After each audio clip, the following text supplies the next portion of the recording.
Hey guys, back in another Salt Sanctuary video. This time I'm going to go through the top 5 best rings in Salt Sanctuary.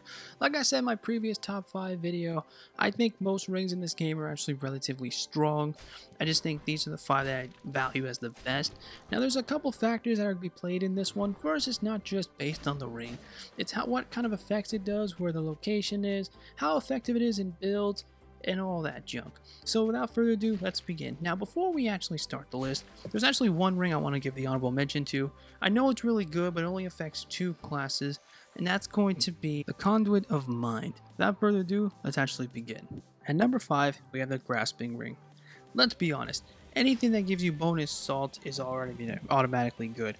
10% bonus is not to scoff at, not to mention there's a couple grind spots in this game to get additional salt. And if you actually grind properly with this ring equipped, you can get a lot of levels relatively quickly. And if you want this ring, all you really need to do is either get it in the Castle of Stores or right before Crank and Worm, or when you create your character, you can actually have this as one of your items to start with. At number 4, we have the Defender's Ring and the Dancing Ring. These 2 rings should not be underestimated. I know this is kind of one of those things, and I know it's a double feature, but hear me out. Basically, these 2 rings give you 50 points in defense. One for slash and one for strike damage, and this is something you should not undervalue.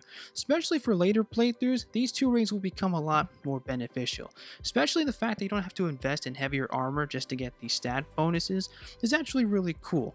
And I'm not gonna lie, this may seem underrated in the community, but I actually think they're actually relatively good. If you want both these rings, or if you want to get one of them at least, you can get the Defender's Ring at the Fort Beyond the Mire Sanctuary and the Dancing Ring at the Salt Alchemistry, and honestly, you should find these 2 before your next playthrough. Trust me, you won't regret it. At number 3, we have the Elemental Defense Rings in general. I know I'm cheating again by adding multiple rings in this category, but I couldn't just choose one out of all of them. They all fit a specific niche, and I think they all work. I also think they're also underrated. Now, of course, I know you're not going to really use them for your entire playthrough, but maybe for certain locations and certain common enemies you go against, you can actually put this on to increase your defenses. This is something I also think is actually valuable in later playthroughs as well.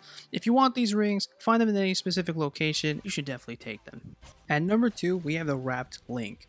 Now this is one of my favorite rings in the game, and I think it's universally one of the strongest for a couple reasons.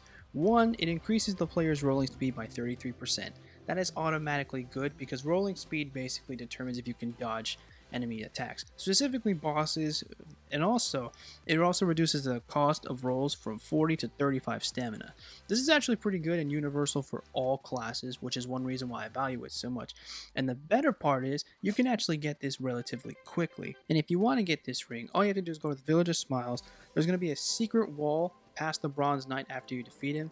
Definitely go down there and get the ring. You're not going to regret it. And at number 1, it's the Bloodflower Ring.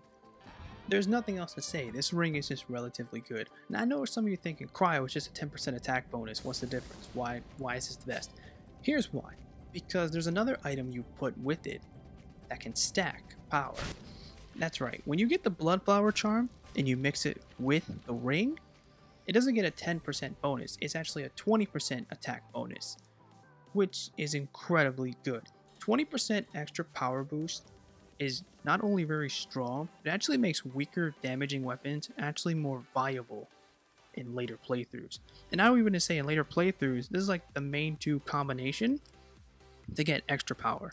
And this is something to not ignore. And I would recommend during your first playthrough that you find this ring. And if you want to get this ring, you basically have to go to the Ruined Temple before the Covenant boss. There's going to be a certain area to get the ring. Definitely go pick that up.